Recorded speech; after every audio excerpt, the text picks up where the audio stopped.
theyeshiva.net. The Gemara tells a story, a fascinating and very enigmatic story. This is in Talmud and Gemara in Shraktet Yuma. I think it's around page 39. The Gemara tells the following story. Tanu Rabban, and the rabbis taught. Shimon Hatzadik served as a Kohen Gadol, as a high priest in the second Beis HaMikdash for 40 years. His tenure continued for 4 decades. The name Shimon Hatzadik is probably familiar to many sitting here.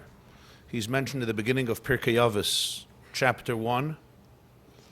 The Mishnah says, Moshe kibel Torah misinai misara lo Yeshua, Yeshua l'skenim, skenim l'neviim, uneviim misaru la'anshei knesses hagdola. The tradition of Judaism, the tradition of Torah went from Moshe to Yehoshua, from Yehoshua, thank you, to the elders, from the elders to the prophets, and from the prophets to the Anshe Knesses Hagdola, which literally means men of the great assembly, the great gathering. And this refers to a group of 120 sages who formed this unit called Knesses Hagdola, the great unit, the great assembly, the great gathering. These were the leaders of the Jewish people following the destruction of the first Beis HaMikdash and the 70 years of the Babylonian exile. Jews came back, not so many, but some came back. 42,000 Jews came back from present-day Iraq and Iran, back to the Holy Land to rebuild the second Beis HaMikdash. The whole community needed to be revitalized. The Jewish people were naturally broken and devastated in more than one way. And the Anshe Knesses Hagdola took the responsibility to galvanize, to energize, to rejuvenate the Jewish people spiritually, physically, financially, politically, militarily, and in many other ways, including the construction of the second Beis HaMikdash. Shimon Hatzadik haya mishyarei Knesses Hagdola. Shimon, the righteous one, was the last surviving member of this group of Anshe Knesses Hagdola, which included some of the most prominent figures of the age. Mordecai Hatzadik, Ezra, Chagai, Zechariah, Malachi, prophets, including Shimon Hatzadik. He was also a Kohen. So when the Beis HaMikdash was built, he served as one of the great high priests in the early stages of the second Beis HaMikdash, and as I said, his tenure continued for 4 decades. He is also the man who encountered Alexander the Great. The Gemara says that Alexander Moikden, Alexander of Macedonia, Greece, who became a world conqueror and literally became a legend as one of the greatest conquerors of world history. At his prime time, he literally ruled the world all the way from Greece in the west of Europe to India in the east. Imagine you're 29 years old and you own the world from India to Greece. What do you do now? What's there to look forward? So at age 32, he died. That was it. And Alexander the Great, or Alexander Moikden from Macedonia, he was tutored by the great Greek philosopher Aristotle, whose teacher was Plato, whose teacher was Socrates. These are some of the great Greek philosophers. And Alexander the Great became literally an absolute military legend. Ruled the world, and after his death, the Greek Empire split up. Alexander the Great, in his conquest, arrived also to Judea, to Yehuda, to Eretz Yisrael. And he wanted his statue in the Holy Temple in the Beis HaMikdash. And it was Shimon Hatzadik who went out to greet him. There's a whole story in Gemara how he went out with the 8 garments of the Kohen Gadol, and Alexander saw him and he came off his horse and he prostrated himself to Shimon Hatzadik. And that's when the name Alexander made its way from Greek culture into Jewish culture till this very day. This was a promise that Shimon Hatzadik gave to Alexander, among other promises, in order to make him a friend and an ally rather than a foe and an arch enemy of the Jewish people. This is context. So the Gemara tells the following story. One year, Shimon Hatzadik, after Yom Kippur, told his students, I'm going to die this year. And they asked him, how do you know? Why do you speak like this? And Shimon Hatzadik said, each year, on Yom Kippur, the high priest, the Kohen Gadol, of course, goes in once a year to the Kodesh HaKadoshim, to the Holy of Holies. This is something that never happens throughout the year. Only on the holiest day of the year does the holiest man of Israel enter into the holiest place of the world. So there's a convergence of three forces, what we call in Sefer Yetzirah, Olam, Shana, Nefesh, space, time, and spirit. Everything in the world is always a convergence of these three dynamics. V'har Sinai Ashen, Mount Sinai was full of smoke. Ashen, Asham, is the Rosh Hashanah, the acronym of Olam, Shana, Nefesh. Right now, and any moment, you're in a particular space. You're also in a particular moment. And then there is the soul, the person who is present in that particular space at that particular moment. Olam, Shana, Nefesh. Always a convergence of three energies. Sometimes it's the right time, but it's the wrong place. Sometimes it's the right place, but it's the wrong time. Sometimes it's the right place and the right time. It's the wrong person. So when you have the three converging together, you have a success. Yom Kippur was the convergence of the holiest space and the holiest person in the holiest time. So Shimon Hatzadik says, every year I went into Yom Kippur on this holiest day. And when I went in, somebody walked in with me. An old man who was lavish levanim va'ataf levanim. He was bedecked in white. He would escort me in and he would escort me out. This year, I went in on Yom Kippur in the Holy of Holies. And who did I meet? I met also this old man, but he was covered in black. And therefore I know that I will not survive the year. And the Gemara says, right after Sukkot, Shimon Hatzadik took ill, and 7 days later he passed away. And that's the end of the story. The Gemara describes Shimon Hatzadik's tenure as something absolutely unique. During the 40 years of his service as the Kohen Gadol, like Kava Ner HaMa'aravi, the lamp of one of the candles of the menorah, the western candle, was not extinguished. The smoke and the wind never extinguished the flames on the altar. The altar was outdoors. Rain or wind never extinguished. The two goats of Yom Kippur, the right one was always La Hashem, not La Azazel. Various things, unique things happened during Shimon Hatzadik's tenure because of his greatness, his spiritual stature. But what is the meaning of this story? First of all, how do we understand a white person coming in, going out, a black person? What type of person is this? The Pasuk says in Parshas Korach, V'chol Adam lo yiyeh ba'oil mayat. No human being should be situated in the Heichel, in the sanctuary, certainly in the Holy of Holies when the Kohen Gadol does the Avodah. Nobody. He was to be alone. Furthermore, Talmud Yerushalmi says V'chal Adam doesn't only refer to a human being. Oyson shenemer alein pnei Adam. The angels are called by the prophets those with the faces of man, pnei Adam. Even malachim could not be there when the Kohen Gadol went in. Even the angels. And here Shimon Hatzadik says he encountered this vision of this old person bedecked in black, bedecked in white, escorting him in, escorting him out. Who is this person? It seems very strange that there's another human being there, even as a vision. What does this person represent? Is it not a form of an intermediary? I mean, he's there alone with Hashem. Why is there another person there? And what does this have to do with his death anyhow?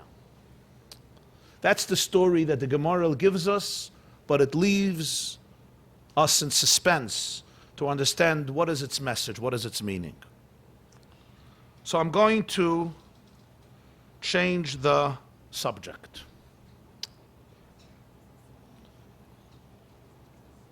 Parshas Korach tells a sad story, a tragic story, a difficult story, a strange story as well. But there's one part of the narrative that really leaves us scratching our heads in wonderment. What is the meaning of this? Let's remember the narrative. A man, Korach, creates a mutiny, a revolt against Moshe and Aaron. not only himself, he manages to gather the best, 250 leaders, Nesiei Eda, Kurei Moyed, Anshe Shem, men of renown, of great reputation, of great prominence. This is a huge, massive mutiny created by many people. Rashi says he went around the tribes and he managed to galvanize and gather a unique, disproportionate amount of Jews against Moshe and Aaron. His complaint, Rav Lachem, Kol Eda Kulam Gdoshim B'Toichem Hashem, Madua Tesnasu Al Kal Hashem. Everybody is holy. Why do you people exalt yourself on the community of God? He is accusing Moshe of nepotism. You took all the power for yourself and your brother. You keep it in the family. You became the king, he became the Kohen Gadol, and then the little jobs you distributed to some other relatives and cousins. This is based on corruption. This has nothing to do with truth. This has nothing to do with justice. This has nothing to do with God. This is about people seeking power and control. That is what they want. They are power-hungry leaders. Moshe's first response is very noble. Vayishma Moshe, vayipol al panav. He falls on his face. He doesn't attack, he doesn't criticize, he doesn't become defensive. He falls on his face. The meaning of that has been debated for centuries. Why did he fall on his face? What was that about? There's many different interpretations, but that's not the topic today. After that, he challenges Korach and he says, listen, there is an avodah called the Ktoiris, where you burn incense in the sanctuary. Why don't all the men go in and burn the incense? This is work reserved only for the Kohanim. If you're right, let them all do it. If you're wrong, there may be dire consequences. Why don't you do it? He tries to speak to Korach, to persuade Korach, to appeal to Korach. Rav Lachem b'nei Levi, Hama'at, Moshe has a conversation, but to no avail. Korach is adamant, the 250 leaders are adamant, Dasan and Aviram are adamant, and all the other Jews who gather to support them are all adamant that Moshe and Aaron are absolutely corrupt. At this stage, Moshe challenges Korach and all of his people, and he says, if I am right, let the earth swallow you rebels, and if not, not. In a frightening display of Moshe being right, the earth swallows up Korach, Dasan, and Aviram, and some of those people. And you would think at this point, the story was settled. I mean, how can anybody in their right mind argue now that Moshe invented this on his own, he controlled this on his own, he's basically seeking the power on his own? You would think the story comes to a rest. It does not. The next morning, the Jews wake up, and basically they tell Moshe, you killed God's people. What happens now is there's a plague, and a plague, an epidemic, takes the lives of these people who are accusing Moshe of killing them until Moshe and Aaron stop the plague. In addition to that, the 250 men who went in to burn the incense on their machtos, on their fire pans, were also burnt by a heavenly fire. So you had three extraordinary events. The swallowing up of Korach and Dasan and Aviram, number one. Number two, the heavenly fire that consumed 250 people, who Moshe warned that they shouldn't burn this incense, but they did. Number three, the epidemic that killed many others who were accusing Moshe and Aaron of being murderers. You would think after these three events, everything is settled. Nicht gesteigen und nicht geflogen. Jews are Jews. Jews are Jews. The next day they're complaining again. They're still complaining. They're still not satisfied. What happens now? Hashem tells Moshe to ask every tribe to give a stick, a staff. Everybody takes a staff, and it's put into the sanctuary, to the Mishkan, to the Holy of Holies, including Aaron. The next morning, they come to revisit their staff. What do they see? Everybody's stick remained a stick.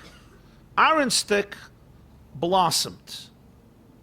Vayigbol shkedim parach perach vayatzit sitz. It produced flowers, buds, and ultimately almonds. It grew fruits. Moshe takes out all the sticks. Every tribe comes and picks up his stick. Aaron's stick remains there. Mate Aaron, the stick of Aaron, remains there as an eternal memory that nobody should contest the position of Aaron and his children, his descendants, as the Kohanim, and Aaron as the Kohen Gadol. One wonders, after the first three displays, after the first three momentous, extraordinary, uniquely heavenly events, each one of them completely beyond nature, swallowing up of people, the burning of 250 people who went to burn some spices, and the epidemic suddenly that breaks out is not enough to convince the Jewish people. And now you need this fourth story of the sticks. Why? What was missing? And how does this convince anybody if the others can't? Another question is, from all the miracles, why is this chosen?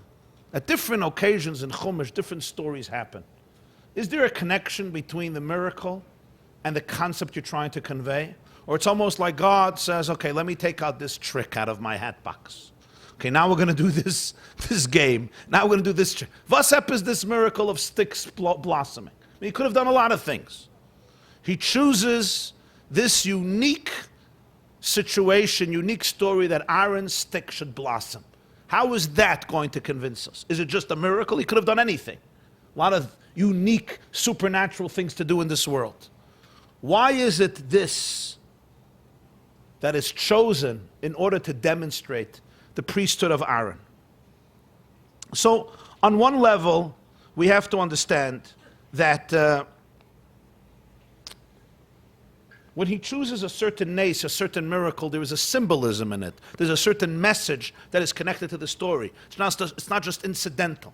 So what is then the symbolism behind these staffs and the overnight blossoming of Aaron's staff? What does it teach us? What does it convey to us? He also takes sticks, not branches, not moist branches, not wet branches, not branches off a tree, but sticks have to blossom. What is the meaning of this? And then, again, we have the larger question looming here. Why is it that all of the other three stories were not enough to convince the people that Moshe was genuine and Aaron was genuine?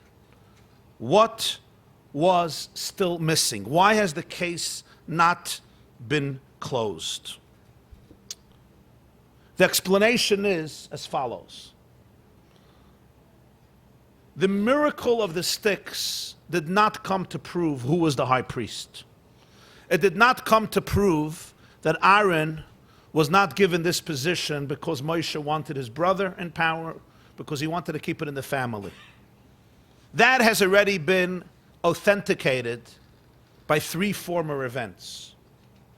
Rather, this miracle came to answer another question, and that is, what is the definition of a high priest? What is the definition of a Kohen Gadol? Hashem was showing the people, using memorable graphic illustration, what are the qualifications that are necessary in order for somebody to be a Kohen Gadol, to be a high priest? What are the qualifications for somebody to be a leader of the Jewish people, a Maneg Yisrael? It was not coming to prove that Aaron was chosen, that Moshe didn't just decide that he wants his brother in power. That was as clear as day that Aaron was chosen. But it was here to explain not that he was chosen, but why he was chosen. Or to put it in different words, you could resolve a conflict by a display of absolute force. You can do that. But that will only settle the facts on the ground. It won't settle the emotions in the heart. Just like it is with education. You could set the rules through a display of absolute force, and people have no choice but to accept the reality. That can happen. People do it all the time, in their homes, in their classrooms, in their companies, and in their organizations. But it doesn't eliminate the pain inside the heart. It doesn't purge the anger within. It doesn't remove the resentment, the pain, and the trauma that still exists within the person's psyche, within the person's soul. It just tells everybody, listen, whether you like it or not, this is the way it is. You don't like it? Fine, go live on Mars. That may be an option for you. This is just the way it is. You could settle things that way. Many people just know of settling it that way. But that resolves the external problem, not the internal problem. Whenever you settle things by force, even if you're 100% right, you didn't transform the character within, only without. The first three events of the Parsha settled things, but they settled things through absolute force, so to speak. Heavenly force, divine force, absolute power. That would tell people that Aaron is the Kohen Gadol, but it wouldn't answer the question. It wouldn't respond to the internal dilemma. Korach had a complaint. Complaint is everybody is holy. Madua tisnasu. Everybody heard from Sinai, and Sinai actually says, Anoichi en layilecha. Every Jew is a prophet. As we discussed a few weeks ago, Eldad and Medad prophesizing, and Moshe saying, I want everybody to be prophets.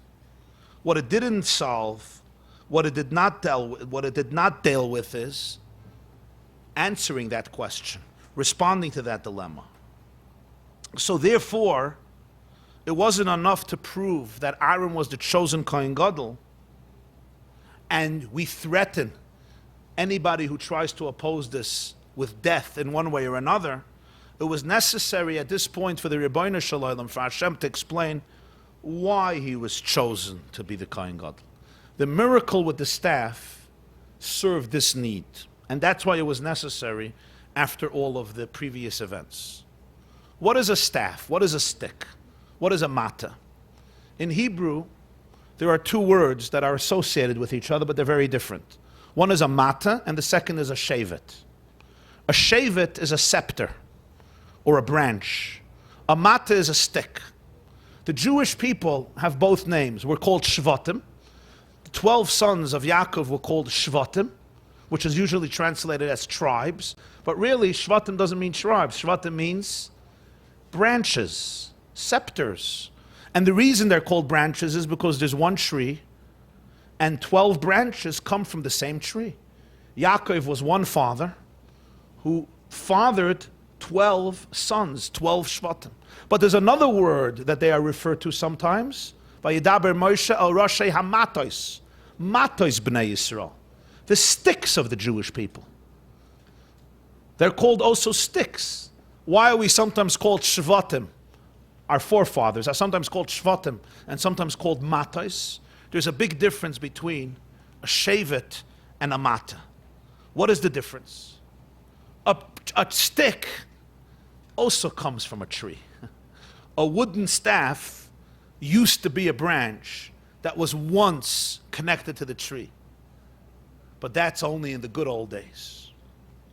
Moons ago, many eons ago, many generations ago perhaps, or decades or years, whatever it is, this branch was connected to a tree.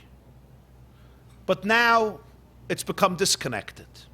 In fact, now when you look at the stick, it's dry, it's lifeless, and it's dead. Yes, before it was severed from its roots, while it was still attached to its progenitor, to its mother, to its tree, it was full of sap, vitality, life. It continued to grow. It grew every single day. It produced leaves. It was full of vitality. Perhaps it even produced not only leaves, but flowers and fruits, etc. But now it's become detached from its roots, and hence it's dry, it's lifeless, it's eternally stagnant.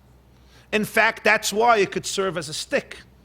If it would be a branch, it would have in it moist, and hence it would be soft.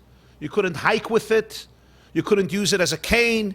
You couldn't use it as support and lean on it. For this, you needed to be rough, hard, sturdy, firm.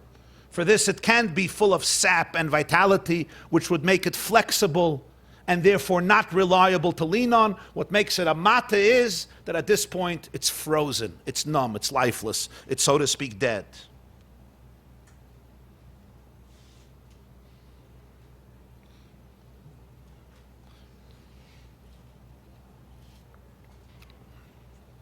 Now the question is, if you want to know who is the Kohen Gadol, Korach says everybody is equal. Everybody is holy. Part of that statement is 100% right. Everybody is holy. On some level, everybody is equal. So you look around and you say, is there a high priest? Is there a Kohen Gadol? If yes, who? I could make the heavens shake, the earth tremble and open up. Well, I can't, but God could. And you will see who the Kohen Gadol is. Boom, boom, boom, it becomes obvious. But if I ask you another question, without the miracle, without the display of force, if you could look around and you on your own have to answer this question, who is the Kohen Gadol? Who is the high priest? Who should be the high priest? Who would God choose as the high priest? Is there an answer to that question? How do you determine who is the individual or individuals in a generation chosen by the Almighty as a Moshe Rabbeinu, as an Aaron? Who is the individual chosen by Hashem as his ambassador to sow the light of holiness in the hearts and the souls of the Jewish people? Who can you ever figure out was chosen as a person who can show the way of how to integrate heaven and earth, physicality and spirituality, soul and body? How does that happen? How do we know? How can anybody know? What does it take for a person to be a Manhig Yisrael, a true Kohen Gadol, a true high priest? What are the qualifications? Are there qualifications? Is it based on the decision of a few people who have money? Is it based on a few decisions who have on a few people who have political power?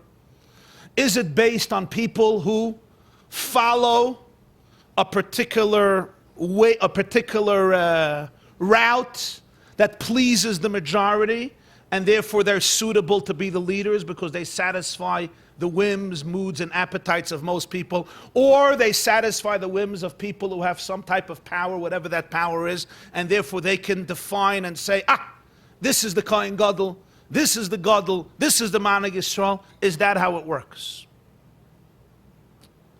If that's how it works, then Korach is quite accurate. Then Korach is quite on target. So Hashem says, let me tell you the answer. The answer is, you have to search for one type of person. You're searching for a human being in whose presence lifeless sticks are transformed into living orchards. You look for that person in whose environment, in his or her habitat, dead staffs become living gardens. Dry rods become generators of growth, of produce, of life, of vitality. The individual who's blessed with the ability to create life out of that which appears lifeless. To create vitality out of that which appears dead. This person, you know, is the man chosen by God to serve as his high priest. When you look at the staff, it's not only not attached to the tree, it doesn't even still have any moist that comes after it's attached from the tree. When you sever a branch off a tree, for some time it will still retain a little bit of moist, a little bit of a residue of its old source of vitality when it was still on the tree. But once it became a mata, not a shevet, now it's so severed, there's no connection anymore with the tree. When you look at a stick, you look at a cane, you don't look at it and say, I see a tree. You don't see a tree anymore. It used to be there, but now it's completely disconnected.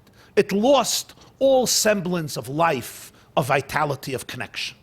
Most people look at a staff, and what do they see? They see a cold, hard, lifeless, stagnant, frozen, dead stick. That's what it's worth. That's what its purpose it serves.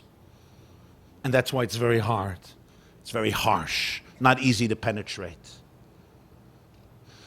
People that are alive, you can penetrate. People that have died, you can't penetrate. Because they don't allow you to penetrate them.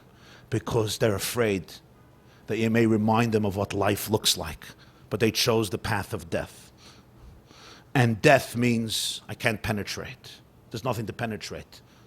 I have decided to die. When I came to visit Manchester the first time for a lecture tour there, if anybody is here from Manchester, you'll forgive me, I'm just telling you a story. So one of the rabbis there, big rabbis in Manchester, he greeted me, welcomed me for some event. So he said, I want to welcome Rabbi Jacobson to Manchester, and I want to tell you the tradition that we have in Manchester, that Mark Twain, who lived in New York, I believe, once said, before I die, I want to move to Manchester. Because from there, the transition to that death won't be that noticeable. So this was his welcoming me to the city. Ich weiß nicht what he had. Probably this rabbi had a difficult time in Manchester, as many rabbis with their balabatim, or maybe it's a reflection of something else. Certainly the last few weeks, we especially ought to empathize with Manchester. But the point, of course, the humorous point that's being made is that the stick versus the branch represents a certain type of person, represents a certain type of reality. How do you know who is the Kohen Gadol? The person in whose presence the lifeless stick becomes an orchard.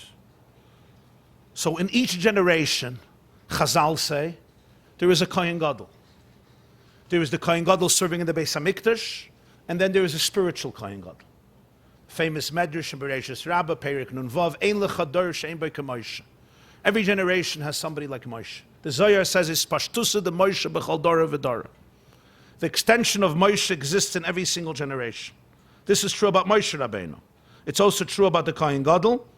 The Rambam in Hilchos Shmita v'Yovel says, Lo yishevet Levi bilvad, ela kol ish, asher nodva rucha yoisa, he could be neskadish kodesh kadosh.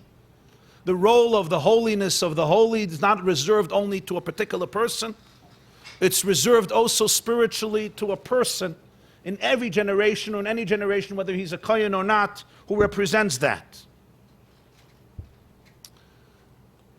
The Balaturim says on the pasuk, "Va'atem tiuli mamleches koyanim v'goy kadosh." You should be for me a kingdom of princes. So the Balaturim says, "Mamleches koyanim is koyanim gdoilim." Essentially, every Jew has within him or her a spark of Aaron, a spark of the Kohen Gadol. So therefore, in every generation, you have this concept. What is this concept of Aaron? This concept is that a person whose staff blossoms.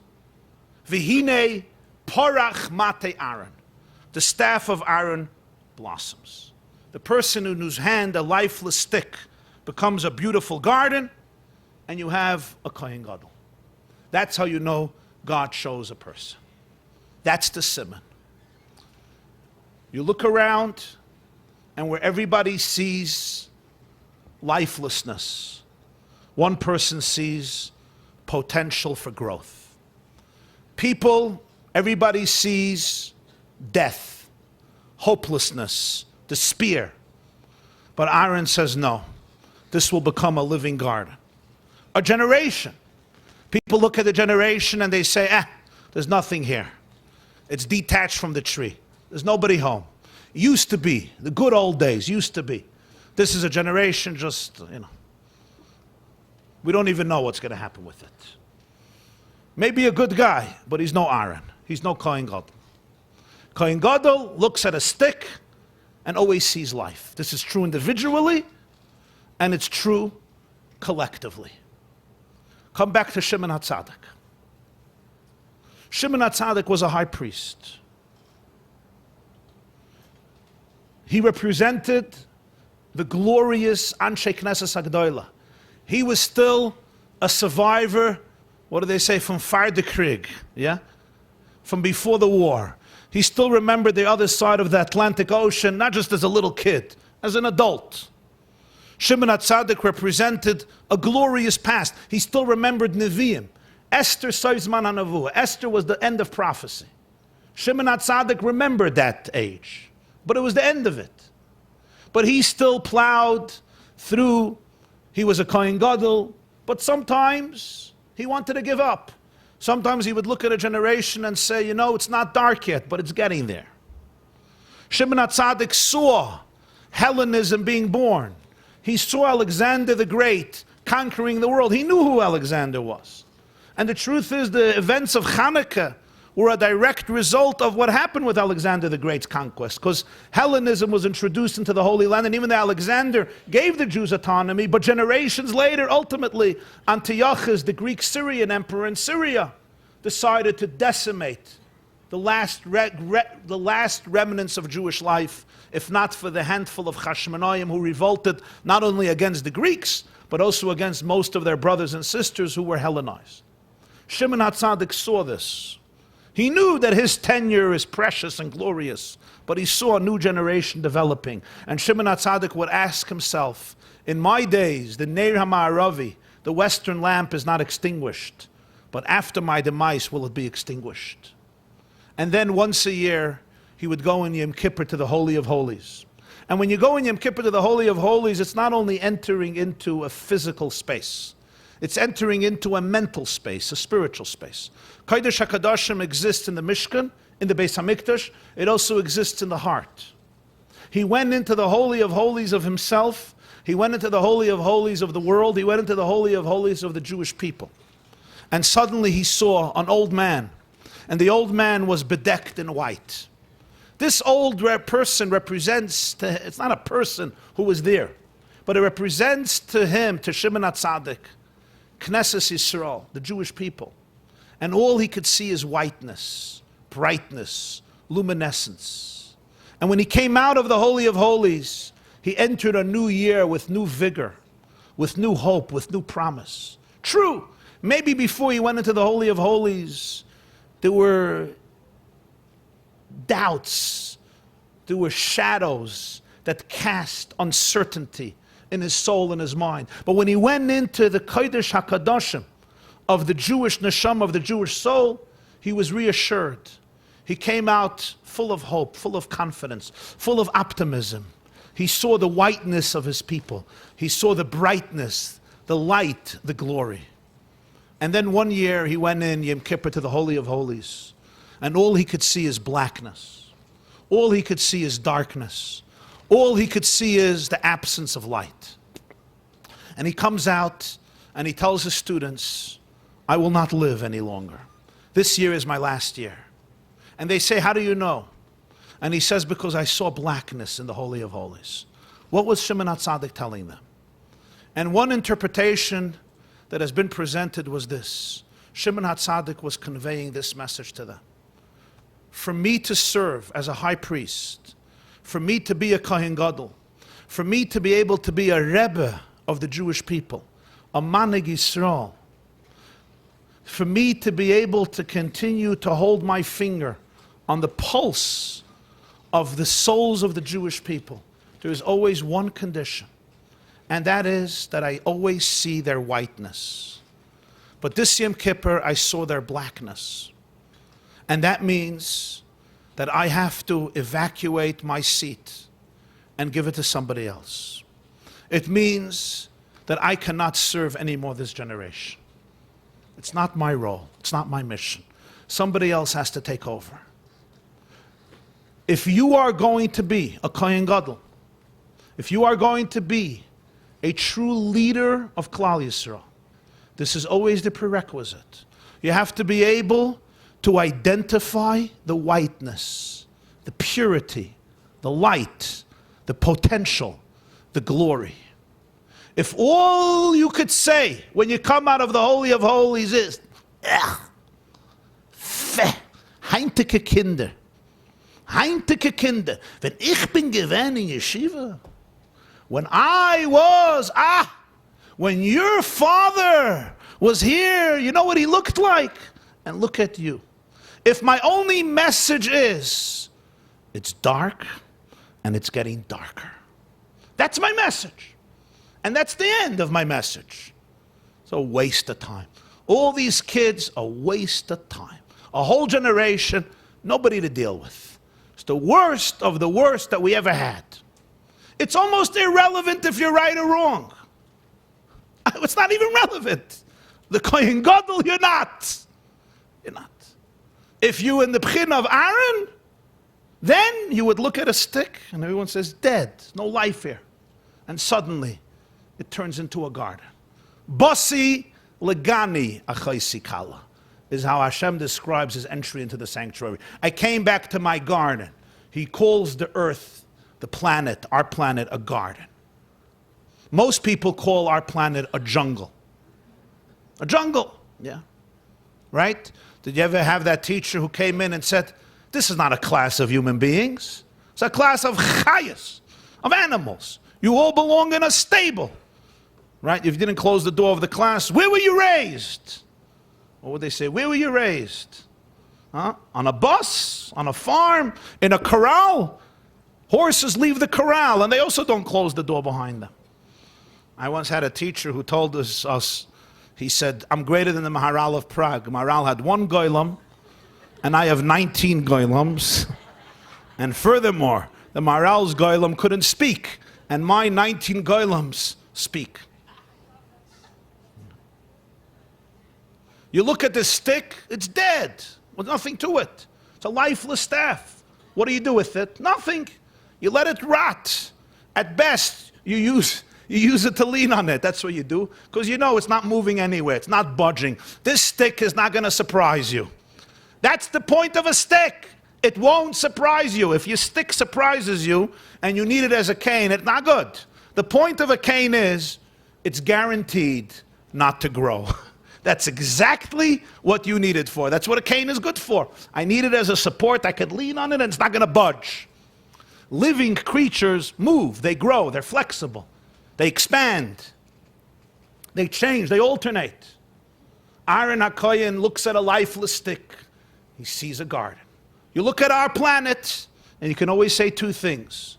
It's a jungle. What do people say when they hear the news? I'm a shigene Welt. Right? Jews love saying, I'm a shugene Welt. Don't worry. In your mother's days, it was more meshuggah. In your Bubba's days, it was even more meshuggah. And your Elter Bubba's days, the whole thing was meshuggah. But that's a natural expression. It's a way of looking at the world. It's a way of looking at life. People look at their own life. What do you see in your own life? People look at their own children. They look at their students. They look at a generation. And the message is blackness, hopelessness, despair, how terrible, how dark, how horrible, how degenerate, how immoral, how promiscuous. Aaron HaKohen saw all the facts that everybody else saw. He wasn't naive. He was not in La La Land. He grew up in the same world that everybody else did. But that's what makes a Kohen Gadol a Kohen Gadol. It's a pair of glasses. It's a prism. It's a soul.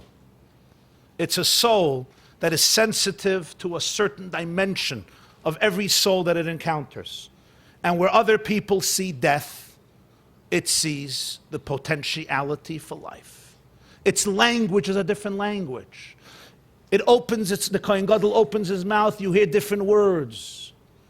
The way God is discussed is a different God, different Judaism, a different religion. Sometimes you can hear 2 people talk about Judaism. They're not talking about the same religion.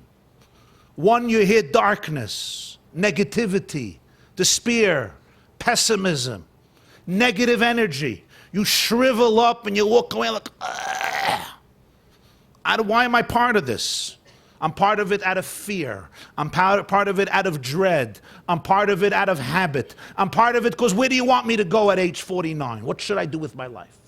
Or at age 29 or at age 90? I mean, what do you want me to do with my life? And then sometimes when the Kohen Gadol opens his mouth and suddenly you feel yourself light, alive, energetic. Ashreinu ma tov chalkeinu, ma noyim garaleinu, ma yafa Yerushaseinu. One elevates you to the heavens, and the other one throws you even more into the abyss. For one, you look at yourself and you identify within yourself energies that you never saw before. You see your potential greatness, beauty, whiteness.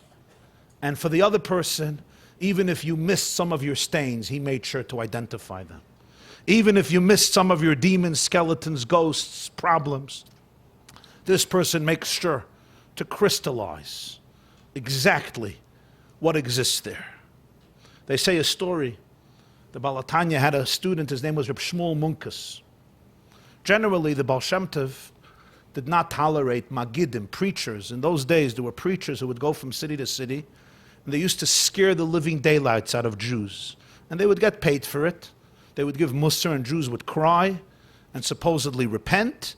And they felt very good about it, and that was their job. They would threaten them and punish them and describe to them what purgatory looks like. So Reb Shmuel Munkus was once sitting in a shtetl where he lived, and this Maggid came, this great preacher came before Rosh Hashanah, Shabbos before Slichas, to speak to the crowd. And all the men and women and children gathered, and this man got up, and it was a very simple town, very simple Jews, Erlich Yidin, Yirei Shamayim, God-fearing Jews, but simple. They weren't very educated or enlightened. And he gets up and explains to them how much God despises them and how he hates them and loathes them for all their sins. And he's going to punish them and their wives and their children with schreckliche Einsche. And the Jews are crying and the women are chlipping, the women are weeping and sobbing. And this man, you know, the more you see people sobbing, the more you get energized, because it's called a success story. And so he goes more, you know, he's enjoying every minute of it. He's doing his job. And he finishes the drush. At this point, everybody is crying, which means a success story. And he goes back to his motel or his inn where he was staying. Motzai Shabbos, Reb Shmuel Munkus, who was a chassid of the Baal HaTanya and was a very educated man, comes to see him. He goes into his room. He says, Shalom Aleichem, Aleichem Shalom. He says, I want to tell you how inspiring your speech was. It was ma'ir everybody for tshuva, you're a shamayim. And the man says, Baruch Hashem, that's my job. What brings you here to my room? Reb Shmuel Munkus says, I'll tell you, I had a dilemma. It's brought in Shulchan Aruch and Poskim that Erev Rosh Hashanah there's a minhag to go to Kivrei Tzadikim, to the graves of righteous people, to pray there to Hashem for a good year. Our town has a cemetery with no tzaddikim. Only sinners. Because remember, these sinners, their fathers were also sinners, their mothers too. And I think that's the problem. We don't have who to pray by.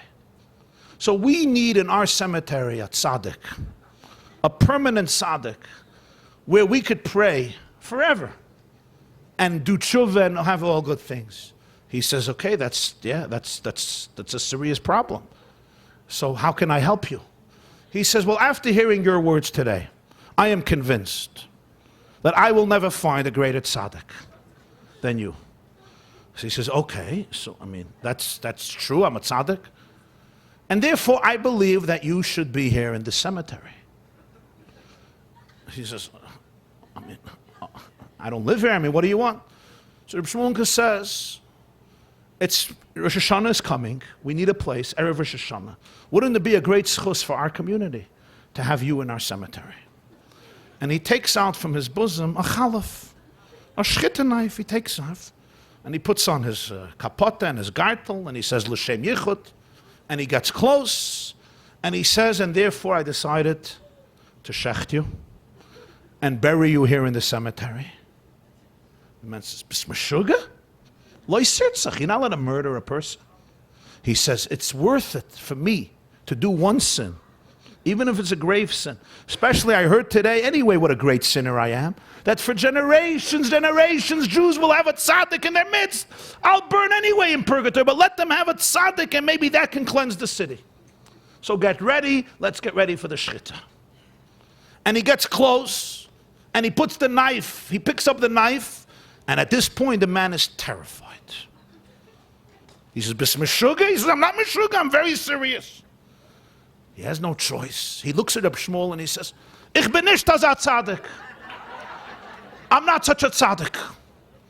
He says, you're humble too. Not only are you a tzaddik, you're an onav too. Wow. Such a bargain I didn't think we're going to get. Say a tzaddik and say an onav. You're the best of the best. La creme de la creme for our cemetery. The man says, no, no, no, no, no. I'm really not a tzaddik. He says, why do you say you're not a tzaddik? He says, I have done some stuff in my life that challenge my righteousness. He says, listen, trust me. Relative to our level of sinfulness that you described today, even the small stuff you did, you are still infinitely greater than any one of us. In my book, you are the tzaddik hadar. He says, no, no, no, no, I did some nasty things in my life. Reb Shmuel Munke says, Lamashal. The guy was desperate. So he started to say everything he did the night before, and the night before, and the week before, and the month before, and the year before.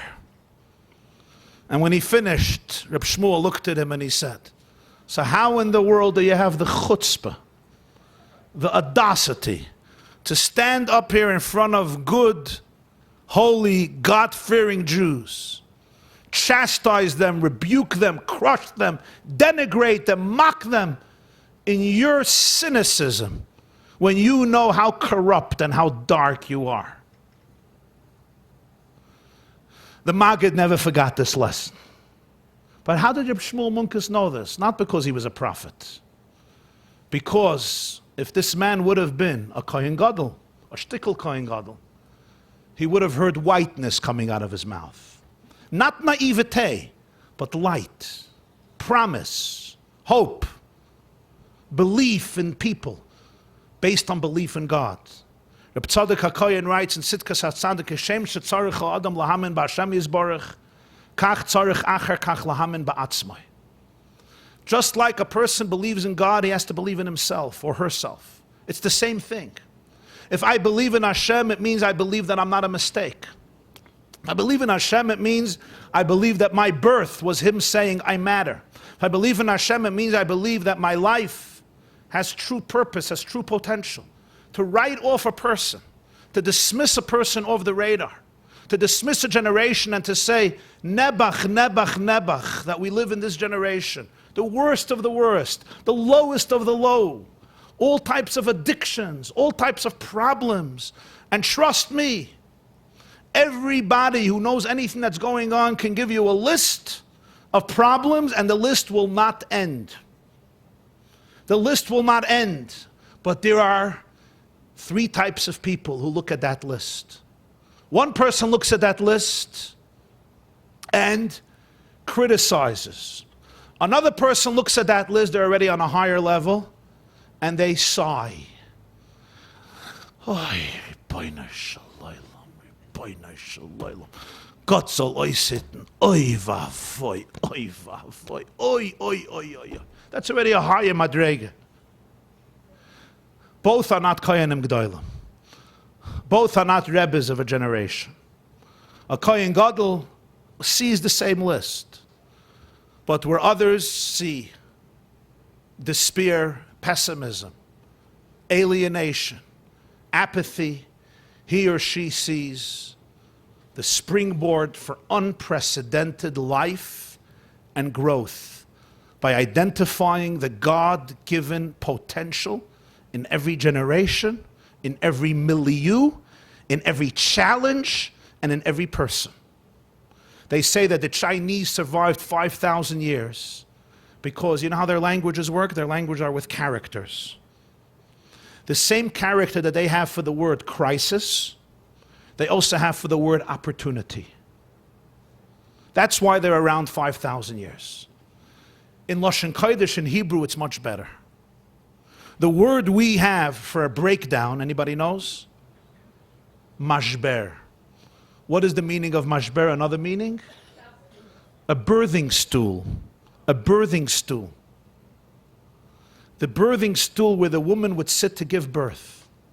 In other words, every mashber, every shvira is really a birthing stool for a new child, for a new energy, for a new message. But some people can only see mashber. They can't see anything else.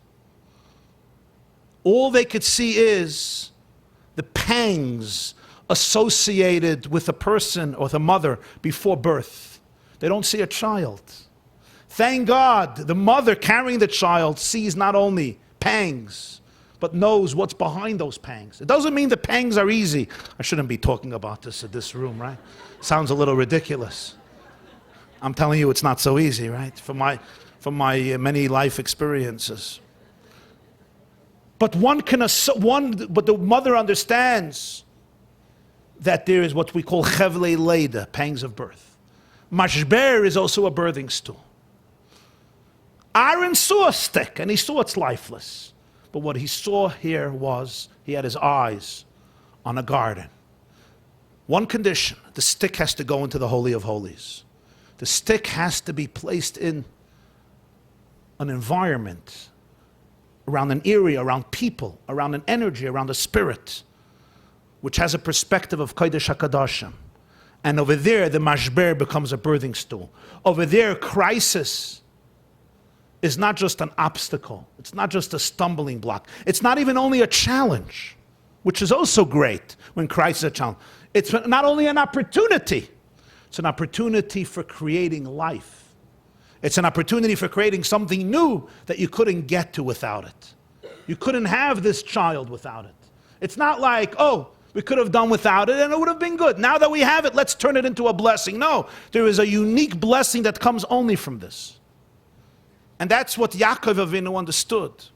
When Yaakov Avinu was wrestling with that strange man throughout the night, and the man wanted to kill him, and the man made him limp, and the man compromised his stature. Yaakov becomes lame, and that's why we still don't need the Gid Hanasha, the sciatica, till today, the sciatic nerve till today. And then when the man says, leave me, I gotta go, it's morning, it's my time to leave. What does Yaakov say? Lo yashalechacha. I will not send you away. Kiyim beirachtani.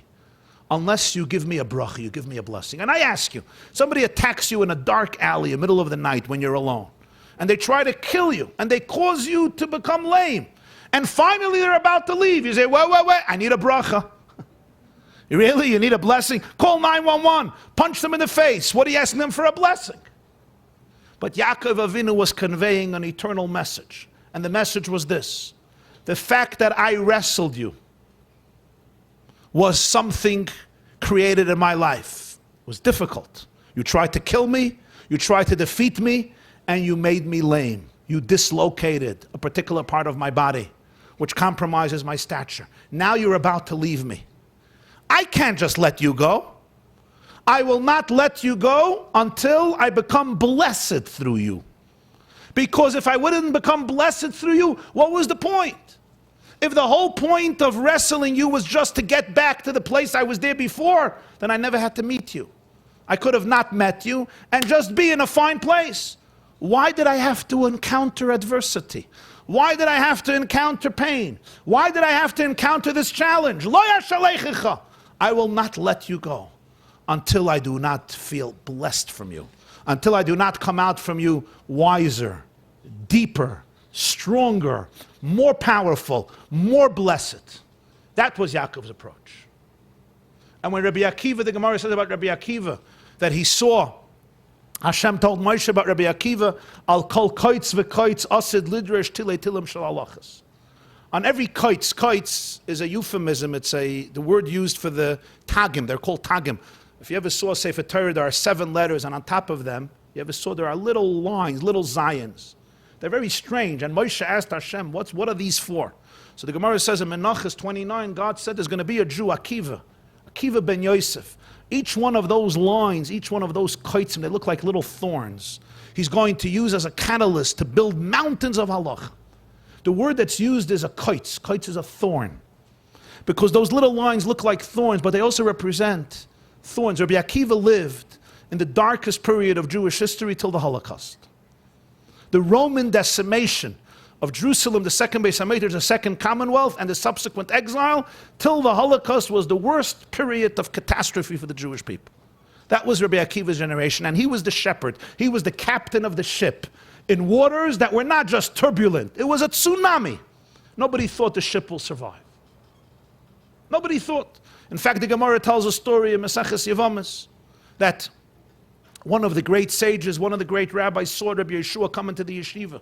And he said, you What are you doing here? He said, why should I not be here? He said, I was on a boat. Remember the types of boats they had? Sailboats. You know, the types of boats they had in the 2nd century after the Common Era. And I saw you in the other boat, and there was a storm, and your boat fell into pieces, and everybody drowned. And Rabbi Akiva said, indeed, I was in the water, but nizdaminli daf shel svina, one board of the boat I found in the water. And I held on to that board. And he says, Al kol gal v'gal, ninati loy b'roshai. Every wave that came my way, I bowed my head to the wave. Every wave that came my way, ninati loy, like when you say shalom aleichem, you bow your head. He says, ninati loy,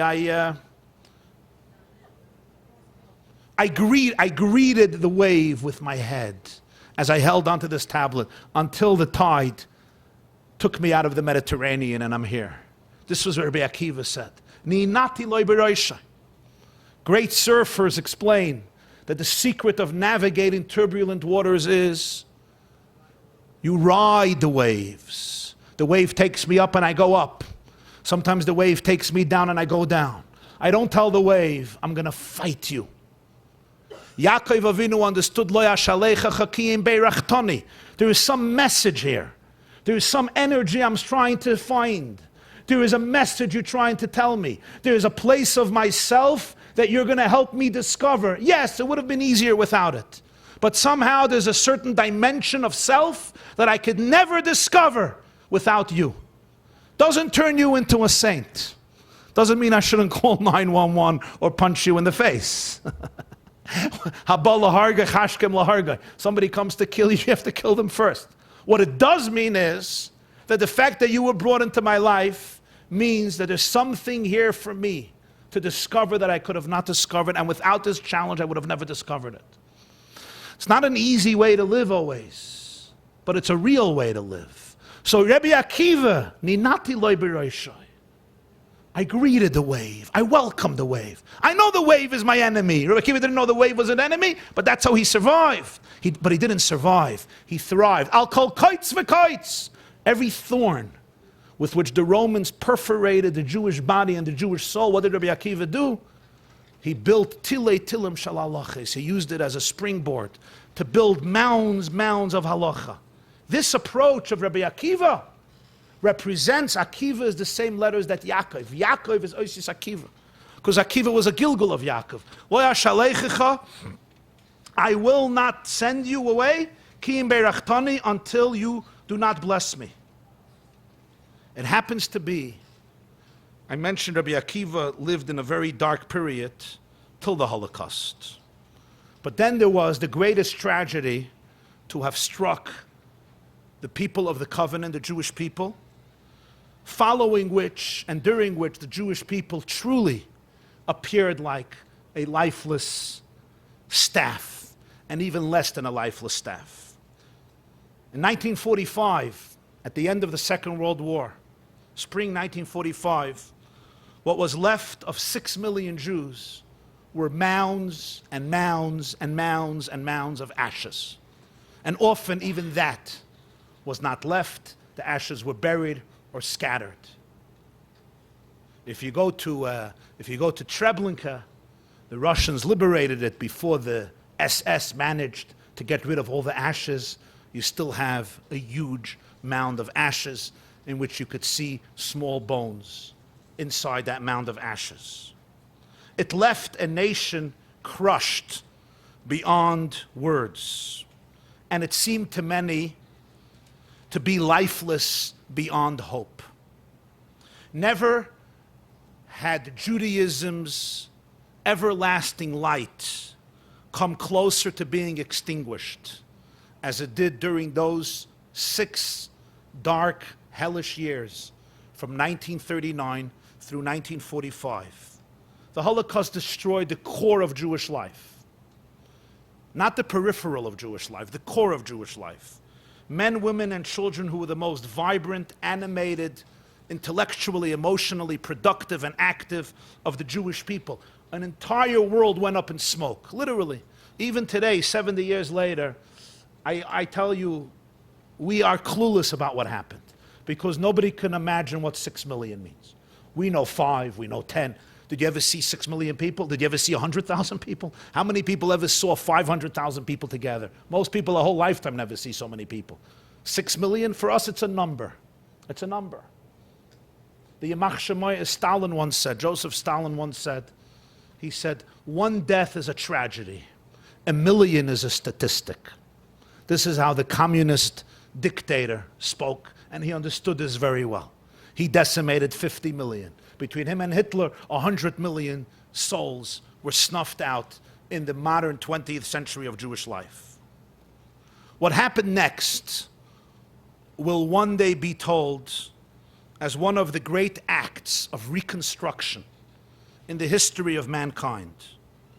A handful of Holocaust survivors and refugees, but people who understood what it means to be a Kohen Gadol.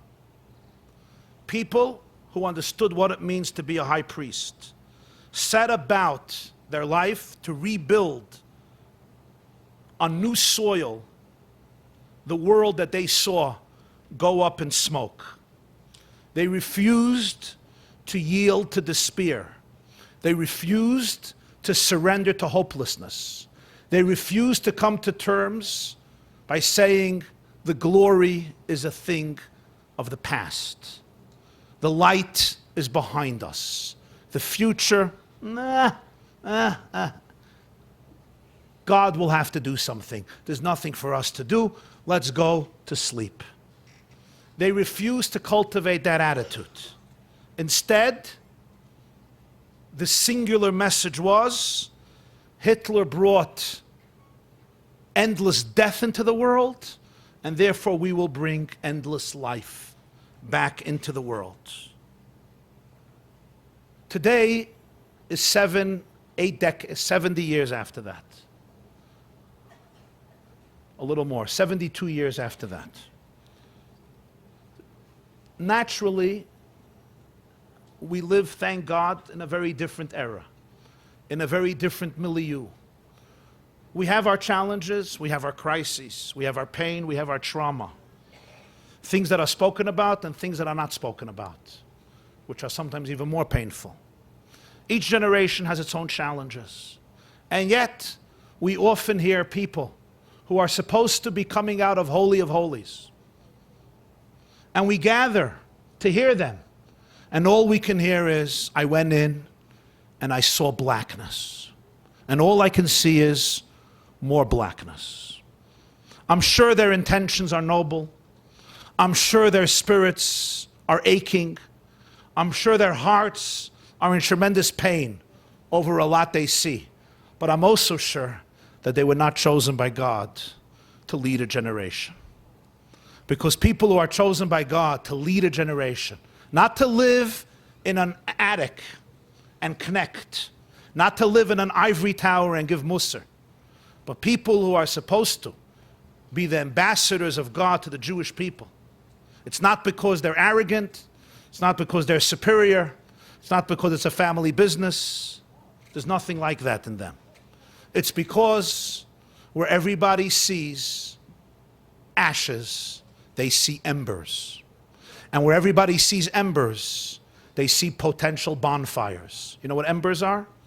People look at coal, and it looks like the coal are extinguished. But then you put your hand, ever happened to you? You put your finger on one of those coal, and you have to go to the emergency room, right? Or you start finding the coal, and fire comes out. But sometimes you have a flintstone. A flintstone is in the water for 100 years. You take it out of the water, no fire is coming out of this. But the one who knows if you strike the rock, you will find sparks in the tzur, in the flintstone. And a fire will emerge from places where nobody expected a fire to emerge. So after the creation of the golden calf, God says the game is over. There's nobody to talk to. This marriage is over. Imagine 40 days after the wedding, in the middle of the honeymoon, one of the partners betrays the partner. You come to a therapist, and he looks at her, and looks at him, and says, 40 days after the wedding, hast du nicht gekannt einhalten? 40 days after the wedding? I mean, come on. The pictures didn't come back yet. The caterer didn't even get paid yet fully. He's calling you every day. It's mamish fresh. It's just from Sheva Brachos. This really demonstrates how pathetic this marriage was in the beginning. So God says, what do you want? This is over. I tried. 40 days later, they made a golden calf. Moshe said, no way. This is not going to happen. If you don't forgive them, I'm out. So Hashem says, if that's the case, if that's the place, I need you to stand on the tzur, on the rock. And when I pass, you're going to go into the cleft of the tzur. What's the connection? So the Baal HaTanya says, a coal, you have a burning flame. Then you have a coal. The coal is hot. You can't see the flame, but it's inside the coal. You fan it, and the fire comes out. It's concealed, but it's a concealment that can easily be brought out. But then you have a flintstone. When you look at a flintstone, there's no fire, there's nothing tangible, it's dead. In terms of a fire, it's dead, there's no life here. In fact, it's been in water for 1,000 years. Take a coal and put it in water for a day, there's no fire there. And yet, the tzur has fire. But the tzur's fire is so deep, it's not conscious. It's what we would call superconscious or subconscious. But water can't extinguish the flame. You know why? Because the flame never allowed itself to be extinguished by the water, because it's so deeply concealed that in the positive sense, nobody can destroy it either. That's why the soul in people is so deeply concealed, because God wanted there should be one place that no abuse can ever destroy. If the soul would be out there, it would be easy in many ways, but it can also be destroyed. It's deeply concealed, so that way nobody besides you and your Creator have access to it. It's like a secret key. So after the Chet HaEgel, he says, V'nitzafta al hatzur. Now you brought out the tzur relationship. The tzur relationship is a relationship that when you look at the surface, it's not there. But it's very, very profound, it's very deep, and through the Chet HaEgel, the relationship is going to come out even in a deeper way, in a deeper fashion. And so it is in every single generation. The great people, if you want to be a mechanech, if you want to be a mechaneches, if you want to be a Rosh Yeshiva, you want to be a Maggid Shir, a Mashpia, a Mora, a teacher, a mother, a father, a Rebbe, a Manhig, of any level, of any caliber, from the biggest to the smallest, man or woman, there's always one prerequisite, and that is, in your presence, there are no dead sticks. In your presence, there are potential gardens. In your presence, there are potential orchards. In your presence, there is potential growth and produce and life and vitality. They say there are three types of people. People who make things happen, people who watch things happen, and people who ask, what happened? Aaron didn't watch things happen and sigh, nor did he ask anybody what happened. He made it happen. His stick goes into Kodesh HaKadoshim and he says, this stick is not dead. You know what the problem of this stick was? Nobody ever exposed this stick to genuine holiness. This stick doesn't know what holiness is. This stick never saw Kodesh HaKadoshim. This stick never felt the energy of Kodesh HaKadoshim. This stick has been deprived of holiness, maybe in the name of holiness. But this stick has never been in Kodesh HaKadoshim. Anybody has ever heard the name Franz Rosenzweig? Franz Rosenzweig was an interesting Jew. He was a German Jew, a great philosopher. He wrote a lot of books, very, very assimilated. He had a close relative who convinced him to convert to Christianity in the early 1900s, and he decided to do it. But he told his cousin, who already converted, that before he does it, he wants to check out Judaism. So somebody told him, another relative said, before you do it, check out Judaism. He says, I know about Judaism. He says, Yom Kippur is coming. Go in to a shul, but not a regular Berlin shul. There was a Belzer Stiebel, a Chassidish Stiebel in Berlin. Go in the night of Yom Kippur. So Franz Rosenzweig did. He was there, and after Yom Kippur, he wrote a letter to his cousin. He's not converting. And he actually, relative to German Jewry, he became a great spokesman for the Jewish people. He wrote a lot of books, in his own way. But Franz Rosenzweig was a fascinating personality. He died very young in the 1920s. What happened? What happened? He was about to convert. What happened is, he had an experience of himself that he never experienced before.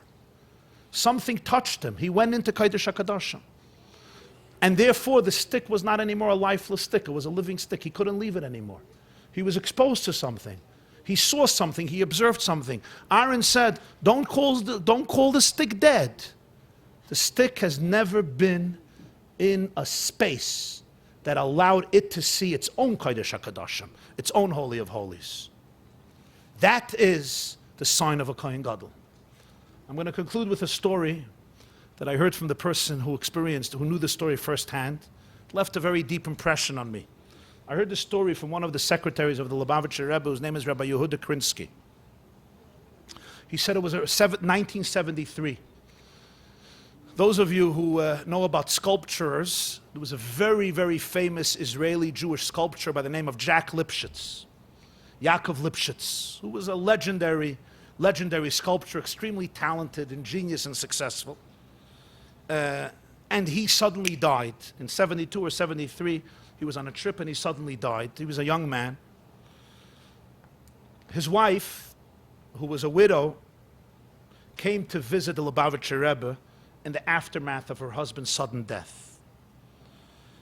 And she mentioned that when her husband died, he was nearing completion of a massive sculpture. It was a sculpture of a phoenix, the phoenix bird in the abstract. It was a work commissioned by the Hadassah Women's Organization. And they wanted it for the Hadassah Hospital, which is situated on Mount Scopus in Jerusalem, Har HaTzofim in Jerusalem. Now, Mrs. Lipschitz was an artist and a sculptor in her own right. So she said her husband almost neared completion. And he really put his soul into the sculpture. And it was something extraordinary. It was like a cornerstone, a gem of his career. And she would have liked to complete her husband's work of this phoenix. But she tells the Lubavitcher Rebbe that she was advised by a few Jewish leaders that the phoenix is a non-Jewish symbol. And therefore it would be an embarrassing sculpture for a Jew to make, and certainly to decorate and be in a hospital nowhere else than in the holy city of Jerusalem. And therefore she was hesitant to complete her husband's work. So Rabbi Krinsky said that he was standing outside of the Lubavitcher Rebbe's office on Eastern Parkway in Brooklyn, and the Rebbe called him into his office. And Rabbi Krinsky went in, and he asked if he could get from the bookshelf Sefer Iyov, the book of Job of the Tanakh. And so he took out an Iyov, and he gave it to the Rebbe. The Rebbe was sitting with Mrs. Lipschitz. He opened up the Sefer Iyov on the spot. He opened it up to Perik Chav Tes, Pasuk Yud Ches, Job 29, verse 18. And he reads the pasuk to Mrs. Lipschitz. I'm going to read the pasuk to you. It's quite a pasuk, like everything in Iyov. The words there are priceless. Iyov says, I quote, "Va'oimar imkini egva v'chachoil arbe yamim." I said, I hoped, I will die with my nest, and like a choil, I will live a long life. Like a choil. What is a choil? Iyov said, Job said, I want to have the days of a choil. Arbe yamim. I want the amount of days of a choil. He asked Mrs. Lipschitz, do you know what a choil is? She was an Israeli. So you know what a choil is? That's one translation. But what's kachoil here? I want to live as long as the choil. Sand is not alive. Choil in Hebrew is the phoenix. He says, let's read Rashi. He tells us, let's read Rashi. What does Rashi say? Rashi is quoting a famous Gemara in Sanhedrin. Zok Rashi, oif, there's a bird. Ushmai choil. And the name of this bird is choil, a phoenix. V'loi niknesa alav misa. Shaloi ta'am me'etz hadas. The phoenix bird was the only bird, the only creature that didn't eat from the tree of knowledge. And therefore, death doesn't apply to this bird. Ule b'saif elef shana. And at the end of 1,000 years, mischadish, the phoenix bird is renewed, v'chayzel and arusai, and returns to its youth. This is based on a Gemara in Sanhedrin, Daf Kuf Ches, and other places describing this bird called phoenix. And from this came the famous tradition of the phoenix bird. that it lives for 1,000 years, and then it ignites its nest on fire, and it gets burnt up after 1,000 years, and from the ashes, a new egg, from the ashes, a new egg hatches, and a new bird emerges. This is what Rashi says in this pasuk in Eov. Eov says, I want to be like a chayil. I want to be like a phoenix. That's what I want to be like. And Mrs. Lipschitz is listening to this, and he says, so this bird lives for 1,000 years. It dies. It's resurrected from its ashes. Is this a Jewish symbol or not a Jewish symbol? Eov asks for this. It's put into the Tanakh under divine inspiration. He gave her back her soul. She was so delighted. First of all, she finished the project. That's number one. But number two, it validated the work of her husband that people criticized. But number three, here was a widow. And there's few losses in life close to the loss of a widow. It's something that's taken away in many ways. Children move on with their lives after a parent passes away. But the widow or the widower can't move on. At least for a while, it's not easy to move on. In many ways, a piece of the widow or widower dies with the death of their partner. Whenever a loved one passes on, a piece of us dies with them. But certainly when you have soulmates who lived together for so many years and were close to each other, they had a good marriage, a wholesome marriage, a beautiful marriage, it's very, very profound. I remember I once met a widow, and I knew her husband very well, and they had an unbelievable relationship. So I asked her how she's doing. So she said, I sometimes ask myself if I should have not loved him so much so that the pain now would have not been so profound. But I tell myself, no. I am so happy that I had that experience of love, even though that translates into such profound pain. So in many ways, the story of the phoenix is the story of so many people's lives. A person lives, but in that life, we're burnt in one way or another.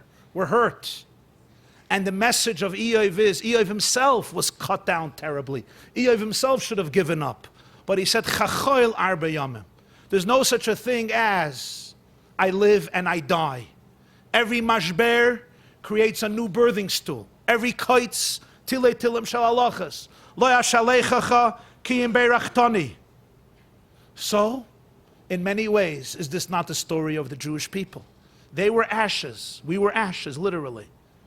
What comes of ashes? Some people look at ashes and say, it's the end of it.